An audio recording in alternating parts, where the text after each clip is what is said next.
మరి ఎందుకు mega company మీద ఎలాంటి చర్య తీసుకోలేదు? తీసుకుంటే ఏం చర్య తీసుకున్నారు? లిఖితపూర్వకంగా మేము కూడా అడిగినాం, కానీ దానికి సమాధానం లేదు.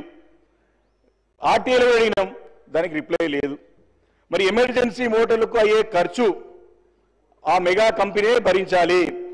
వాళ్ళ తప్పిదంతో మరి వాళ్ళ తప్పిదంతో అయింది కాబట్టి ఎమర్జెన్సీ మోటార్లు పెడుతున్నందుకు ఖర్చు కూడా అంతా కూడా మెగా కంపెనీ చేయాల్సినటువంటి అవసరం ఉందని చెప్పి సందర్భంగా మనకి చేస్తున్నారు అధ్యక్ష. కాబట్టి నీటి సమస్య మరి గతంలో లేదు, ఉండేదాన్ని పరిష్కరించి మరి ముందుకు వచ్చే తరుణంలో మళ్ళీ కొత్తగా నీటి సమస్య మరి స్పష్టంగా కనపడుతుంది అధ్యక్ష. అదేవిధంగా హెచ్ఎండిఏ అధ్యక్ష, గతంలో కేసీఆర్ గారి నాయకత్వంలో గత ప్రభుత్వంలో నెలవారీగా హెచ్ఎండిఏ ఆదాయం సుమారు 120 నుంచి 150 కోట్ల వరకు ఉండేది అధ్యక్ష. భవన నిర్మాణ అనుమతులతోనే మెజారిటీ ఆదాయం వచ్చేది. కానీ గడిచిన 7 ఏళ్ల కాలంగా హెచ్ఎండి ఆదాయం నెలకు 50 కోట్ల కంటే తక్కువగా పడిపోయింది.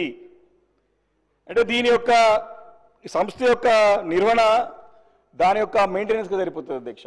ఎందుకు ఈ రకంగా పడిపోయింది అని ఖచ్చితంగా సమాధానం చెప్పాల్సిన అవసరం ఉంది అధ్యక్ష.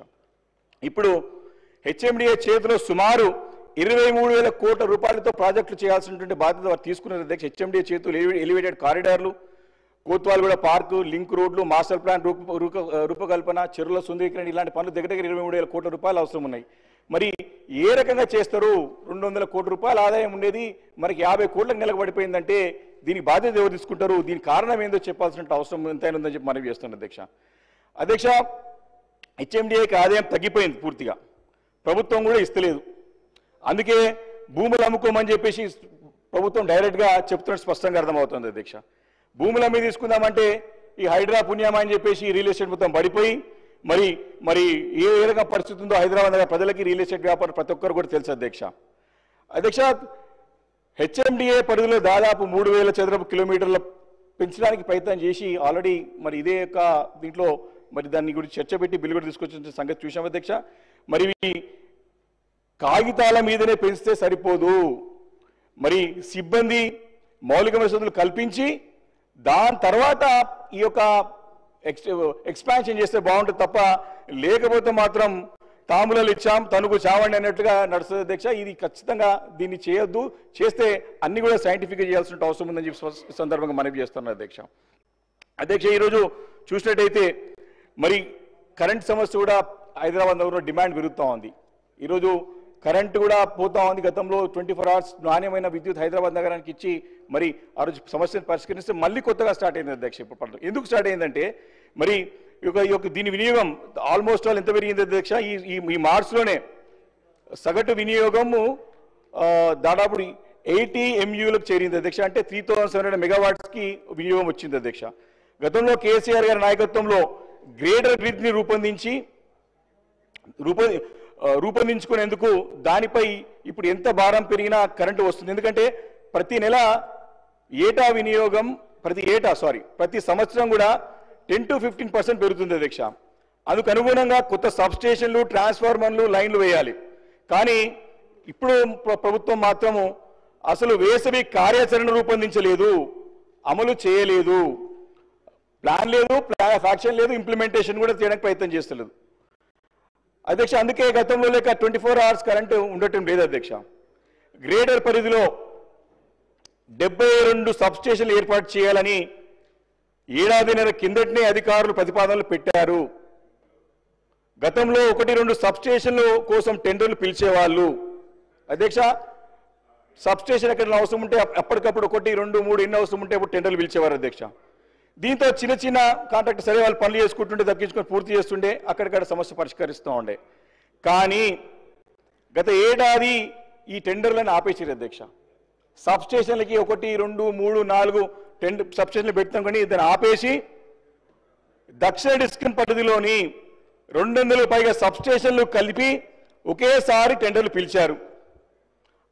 మరి ఆ ఒక కంపెనీకి వచ్చింది అధ్యక్ష, గిట్టుబాటు కాలేదని చెప్పేసి మళ్ళీ వెనక్కిపోయింది అధ్యక్ష. 2 సార్లు టెండర్లు పిలిపించారు అధ్యక్ష. అధికారులు టెండర్లు పిలిచి చేతులు ఎత్తుకున్నారు. ఈలోగా ఎండాకాలం వచ్చింది. మళ్ళీ కొత్త సబ్స్టేషన్లు లేక ఫీడర్లపై భారం పెరిగి ఐటీ కారిడార్లు కానీ ఈ యొక్క కరెంట్ షార్టేజ్ కరెంట్ పోవడము స్టార్ట్ అయింది అధ్యక్ష. 2 గంటలు ఈ యొక్క ఐటీ కార్డు ఎప్పుడు మనం నిరంతరం ఇచ్చేది అధ్యక్ష. ఈ 200 సబ్స్టేషన్లు ఒకటేసారి పిలవాలని చెప్పేసి ఆ కంపెనీకి లాభపడాలని చెప్పేసి ఎందుకు ప్రయత్నం చేస్తుంది ప్రభుత్వం అని చెప్పి స్పష్టంగా అడుగుతా ఉన్నాం అధ్యక్ష. మరి కంపెనీ అనుకున్న వ్యక్తులు పెద్ద పెద్ద వ్యక్తులు అధ్యక్ష, నేను పేరు చెప్పలేను, బాగుండవు చెప్తే కూడా బాధ్యత గల పదవిలో ఉన్నారు వారు, వారికి లాభం చేయడానికే మరి చేస్తున్నారా, ప్రజలు బాగు పట్టించుకోరా అని చెప్పేసి సందర్భంగా నేను అడుగుతా ఉన్నాను అధ్యక్ష. అధ్యక్ష, సింపుల్గా ఈరోజు హైదరాబాద్ నగరంలో రోజు రోజుకి పెరుగుతున్న డిమాండ్ తగ్గట్టు ప్రభుత్వం స్పష్టంగా ముందు పోయినట్టు కనపడుతుంది అధ్యక్ష. ఎందుకంటే హెచ్సిటీ కింద ప్రభుత్వము ప్రతిష్టాత్మకంగా పనులు ప్రారంభించింది, కానీ పర్సూయెన్స్ లేదు, ఫాలోఅప్ లేదు, సమీక్షలు లేవు. ఇది హైదరాబాద్ నగరం అంటే అధ్యక్ష దీన్ని వైబ్రెంట్ సిటీ అధ్యక్ష, ఎప్పటికప్పుడు దీనిపైన మనం దృష్టి కేంద్రీకరించుకొని దీన్ని సమీక్షలు చేస్తుంటేనే చేస్తుంటేనే పనులు ముందు పోతాయి అధ్యక్ష. బాధాకరమైన విషయం ఏంటంటే ఇంత పెద్ద హైదరాబాద్ నగరానికి చెందినటువంటి ఒక మంత్రి లేడు అధ్యక్ష. అంతో ఇంత ఉందంటే మాకు ఉమ్మడి రంగారెడ్డి జిల్లాకి ఉంది మీరే అధ్యక్ష. మాకు బాగా ఎందుకంటే అధ్యక్ష ఈ పనులు చేసిరు కేటాయించారు కానీ పనులు ముందుకు పోతలేదు. ఉదాహరణకు మా దగ్గరనే ఫాక్సాగర్ రోడ్, మా ఇంటి పక్కకే ఫాక్సాగర్ రోడ్ ఉంటుంది అధ్యక్ష. 100 ఫీట్ రోడ్ శాంక్షన్ అయింది గతంలో, కానీ 100 ఫీట్ పాసిబిలిటీ లేదు, దాన్ని 40 ఫీట్ చేయమని చెప్పేసి అధికారులకు చెప్పినా పట్టించుకుంటలేరు. 100 ఫీట్ గతంలో తీసుకున్నారు, బట్ అది ఫీజిబిలిటీ లేదు. అక్కడ ఒక పక్క బండి ఉంటుంది, ఒక పక్క ఇండ్లు ఉంటాయి, కోర్టుల కేసులు పోయి పండింగ్ పడిపోతుంది అది.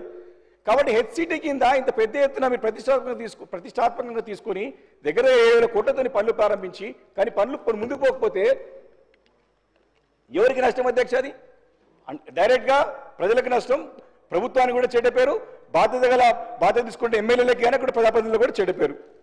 కాబట్టి నేను కోరేది ఒకటే అధ్యక్ష, మీరు రెగ్యులర్గా ఎప్పటికప్పుడు కూడా దీనిపైన సమీక్షలు పెట్టండి, దీనిపైన ఆన్సర్ చేయండి, దీనిపైన మాకు తెలియజేయండి అని చెప్పేసి సందర్భం కోరుతాను అధ్యక్ష. ఎస్ఎన్డిపి పనులు కూడా గతంలో ప్రారంభించి హెచ్సిటీ కింద తీసుకున్నారు. గతంలో సెకండ్ ఫేజ్ కింద మిగిలిపోయిన పనులన్నింటినీ కూడా ముందుకు తీసుకెళ్లాలని చెప్పేసి కోరుతాను అధ్యక్ష.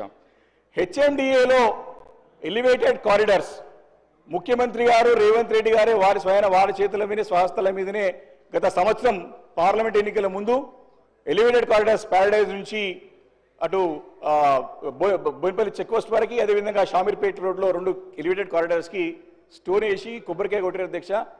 ఏం పనులు జరుగుతున్నాయో ఎప్పుడు కూడా అర్థమవుతలేదు. ఇప్పటికీ ఆఫీసర్ని అడిగితే సర్వే జరుగుతూ ఉంది, సంవత్సరం అయిపోయింది అధ్యక్ష, ఎప్పటి లోపల పూర్తి చేస్తారు, what's the time frame to complete the elevated corridors చెప్పాల్సిన అవసరం ఉంది అధ్యక్ష. అదేవిధంగా అధ్యక్ష మియాపూర్ గండిమేసం రోడ్ ఒకటి ఉదాహరణ, చిన్న లోటుపాటుతో ఇట్ల పనులు అయిపోతే చెప్తున్నా అధ్యక్ష. మియాపూర్ నుంచి గండిమేసం వరకు పెద్ద ఎత్తున 200 కోట్లతో పని జరుగుతుంది అధ్యక్ష.